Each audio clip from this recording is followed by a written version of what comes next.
Hello, family members. I hope you're having a nice day today. I wanted to talk to you today about a kind of hot topic in queer spaces. You know, you'll see debate and discussion over it, and it's whether or not asexual and aromantic people deal with prejudice and oppression, similar to other parts of the queer community.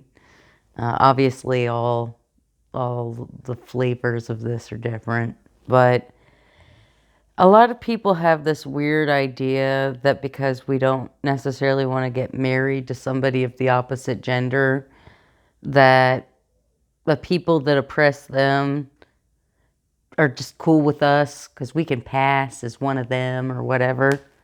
It's really annoying. But I am going to explain to you why being aromantic specifically has left me in a very desperate position in a lot of different ways. So, obviously, I've talked about this before. I have a video that I did not too long ago about explains about my disability story,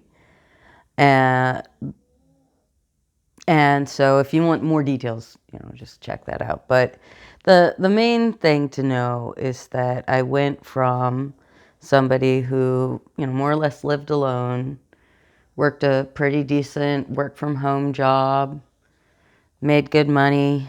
Not good money, but enough money that I was able to have an annual pass to Disney World, which was something that I really loved. So, I had a comfortable life going. And then cancer, and then 2 years after cancer, then this. Anyway, so society just doesn't want me. There's not a place for me. Like, I was kind of tolerated in society as a middle-aged, unmarried woman, because divorce is common, so there are people who are unmarried that are my age that aren't, aromantic, they have had romantic, so I guess maybe in that situation you could say kind of passed a little bit more for like not too dysfunctional to society. But once you become an unmarried woman who has no partner of any sort and you're sick and you get so sick that you can't take yourself to your doctor's appointments anymore or work or anything. And now society really just wants me to go away. J.D. Vance has characterized the destruction of the American family as the most evil and pernicious thing in this country today. And what that means is anything that's not heteronormative. And asexuals and aromantics, we're heteronormative. And so they hate us just as much as they hate everybody else. They want us just gone. They don't really care what that means or what method would be done to make us be gone. They just want us gone. That's all they want. And there's a further complication. When you get to be around my age, around 40, most of your friends, have kids. Some of them have grandkids.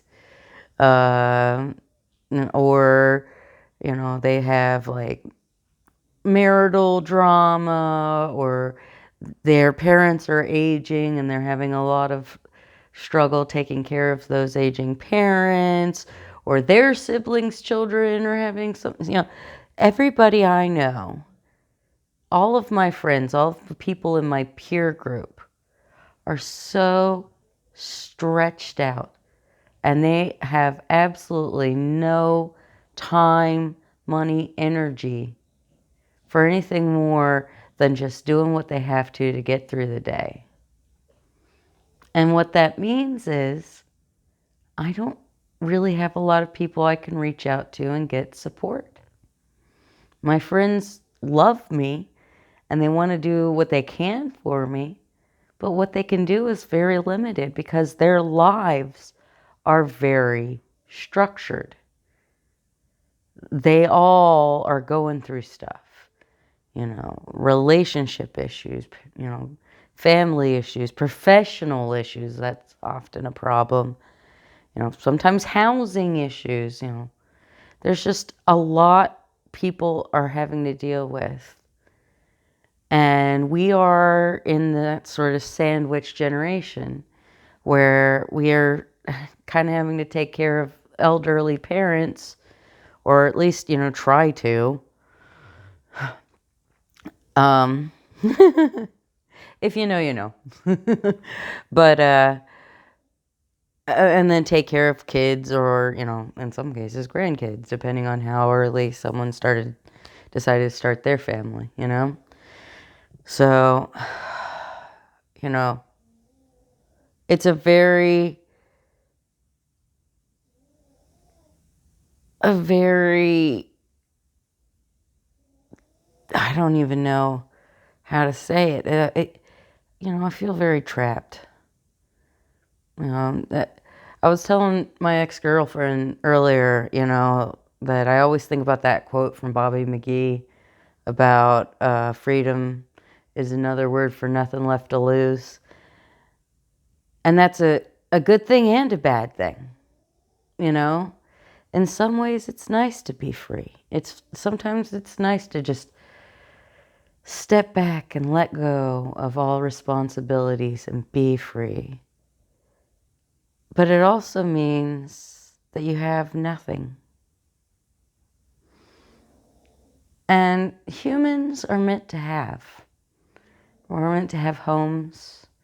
We're meant to have families and friends and neighbors and social interactions. We're meant to create art and collect art and media and all sorts of things. Humans are made to have at a very fundamental level. And of course, some people have a problem where they try to have way too much and they become hoarders, and it's very psychologically damaging, but that's a whole different video. But when you have no job and you have no financial, no income and no partner to offset the fact that you have no income, you become very worthless in society. All of the things that you have are suddenly in question. I've struggled a lot with that, because right now I'm living in a home that my parents own. It was originally purchased with the expectation that I would pay the mortgage and the utilities and everything. Basically, I'd be their tenant. And unfortunately, their tenants stopped being able to pay. And that puts them in a complicated position and puts me in a very complicated position because, my parents are aging. I can't expect them to, take care of me, They need me to support them, not the other way around. But here I am, unable to drive anymore, unable to, buy food without support. My insurance is so expensive and they're putting that, I would be dead without them. They're what's keeping me alive. And what if I didn't have affirming parents? Society just doesn't have a place for people like me who are unpartnered. And when you're aromantic and you are like romance repelled, that's a really bitter pill to swallow. I'll never be seen as a fully valid, legitimate adult by the society because I'm never going to get married. I don't think so anyway. I mean, it could be possible I could have a queer platonic partner who would understand that I don't have romantic attraction and wouldn't expect it from me, and I could have that kind of partnership. But it wouldn't be a marriage in the traditional sense even then, you know? It'd be a partnership. It would just be me using the closest analogous thing that I could find in our complicated yet very limited legal system to formalize a relationship that they have no words for, you know? Like, I don't know. Marriage is such a weird thing, isn't it? It's like this half like religious thing, half legal thing. And I don't know. I feel like people underestimate how disruptive it is to your daily life to be the kind of person who is romance repulsed. You know? And I'm an introvert too. I don't have like a lot of like, like a lot of friends. I have some really, really close, deep friends, but we're all scattered everywhere. And even the ones who are geographically close are really, really, really busy. They've got a lot on their plate, like life-threatening crisis level kind of on their plate kind of stuff sometimes, Like it's just interesting to be stuck here in this generation, sort of in between. And I feel like when it comes to like politics, the boomers have just never let go of their dominance of at least national level politics, but probably politics in general. And here we have these Gen Z kids coming up behind us, and they are, starting to assert themselves and wanting to have their moment. And it's like Gen X and millennials are just going to get skipped over, maybe, I guess. I don't know what's going to happen there. That's kind of a strange feeling to know that, Gen X and millennials are maybe going to age into irrelevance without ever having our moment in the sun. I think it's easy to feel a bit lost, When they think of people, they think of people as being like kids, young, or old. And we're sort of that transition point between young and old.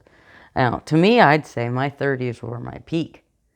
And my 40s are, I would say, atypical. I'm not going to make too many conclusions on what being 40 is like for other people. But I can understand why a lot of people seem to have midlife crises and buy fancy cars, or, you start really seeing how short life is and how quick things go.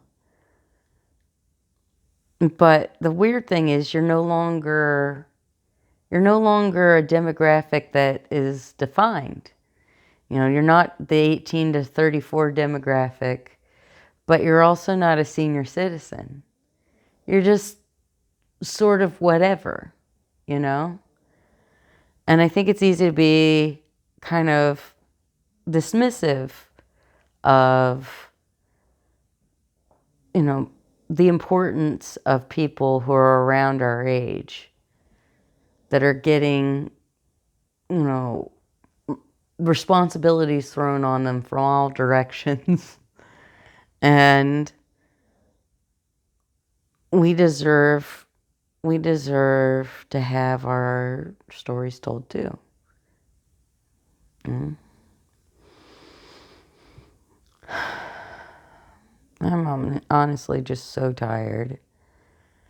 So tired of constantly fighting everything. I don't choose to be who I am. I just am who I am. I just am aromantic. I just am egosexual. Just am pan-oriented. Like, it's just who I am. I didn't do this just to get your attention or to be a super special snowflake. And I'm not trying to come up with terms just to confuse people or whatever. I just want to be able to describe my experiences and find people who are like me. And that's hard because we don't talk about the plus, the QIA at the end of LGBT. We don't talk about all the other identities, all the other queer identities. And the thing is, every time I put out any piece of media about being aromantic or aegosexual, I get at least one person who's like, oh, there's a word for that. I had no idea. That's a life-changing moment when you find out that you're not alone, that there are other people who are like you. What you doing, Kim? You come to Mom? Come here. Nope, she just wants to lick my foot. That's the life of a millennial dog mom who has a canine with a foot fetish. Bless her heart. Mm-hmm. I always knew I didn't want to be married. It was always if I ever got married, if I ever get married. And it was all about like the dress. Like, to be honest, if I ever get married, this is what I would do. For the record, I always wanted to get a blue, at least somewhat blue based dress that was custom made for me by like a local seamstress. That was always my dream. I still want to do that someday, but I won't be doing it for a wedding. But I just always knew. I was aromantic for, like 3 decades without there being words for it. Hiding the existence of aromantic people from me, not talking about aromantic people in public spaces, didn't keep me from being aromantic.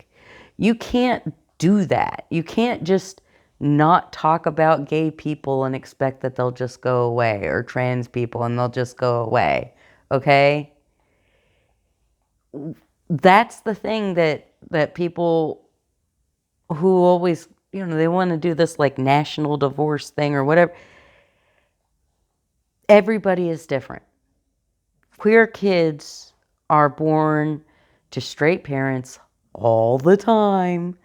There wouldn't be that many queer kids if they weren't born to straight parents all the time, because, queer people are a smaller part of the population, So that goes to show you can't just have some sort of like walled off compound where everybody lives under their religious rules, because there are going to be people born that don't want to follow those rules or can't follow those rules because it's just who they are. Now, I'm very fortunate that I didn't really have a whole lot of pressure on me to marry any point in my life. Now, it might have helped that I never really seriously dated anybody. So it's like, people are going to be like, aren't going to be so much like, when are you ever going to get married? When's such and so going to ask you to get married if you never have a such and so, right? Or very rarely have a such and so. But I know a lot of women, especially women, men too, that are just under a lot of pressure to get married. People do not respect you if you're an adult who isn't married or has never been married. Like, they look at you like there's something wrong with you. And for a lot of people like me who just never got married, it's just that we're aromantic. But they don't know the word for that. And the aromantic person that they're judging may also not know the word for that. And so it's an oppression that just never gets talked about because people don't recognize it. They don't see it. They don't know they're doing it when they do it. You know, like, I remember watching Sex and the City growing up and just thinking it's so bizarre to be this obsessed about being married. You know, the last single woman, blah, blah, blah. All the stuff that she did to try to not be that single woman. And I could never understand that motivation. I couldn't. But I didn't have any way to explain why I couldn't. And that was a strange situation to be in. All of the media, basically, that I've ever watched, read, listened to, has the assumption that love, falling in love, romantic love is the best thing that'll ever happen to you. And you're not really ever going to be happy until you have that moment. And that's just not something I ever want. I've been told that I need to value that all my life, and yet I don't. I don't value it. I don't want it. Kimi, come here. Come here. Come here. I don't know what she wants now. She's a big bread loaf. Sorry.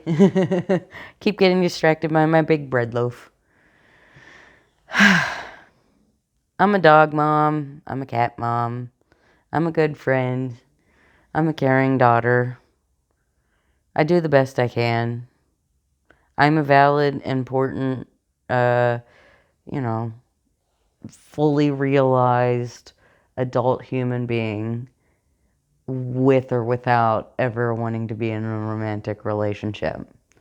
But society is not happy to have me.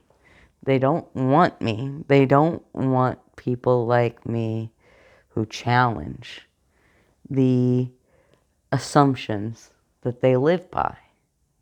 You know, it's a challenge to your worldview to hear that, you know, people can live their whole lives and be happy without ever feeling romantic love. Like, there are people who really would be uncomfortable with that.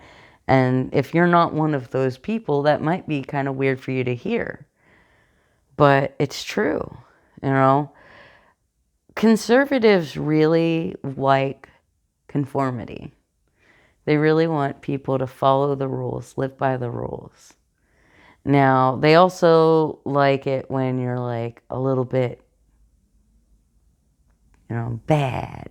But it has to be the fun kind of bad, like mudding or getting drunk and playing cornhole or I don't know what conservatives do.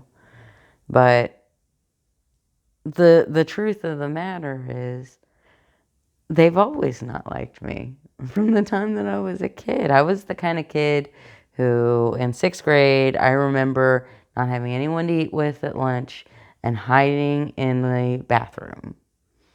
You know? Like, I never fit the expectations that my peers had for me. And so a lot of adults really liked me. A lot of them were very put off by me too. But my peers, I was just terrified of them. And, you know, then you start having Friends who want to date, and that's just something that seems kind of off to you.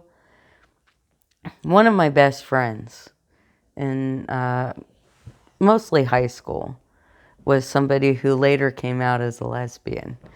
And so, it was kind of natural for the two of us to kind of glom onto each other because we weren't really that interested in dating the guys at school like a lot of our other friends were.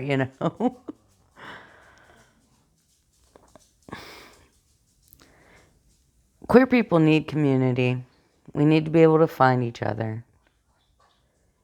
And we need to recognize that all of us that challenge heteronormativity are at risk.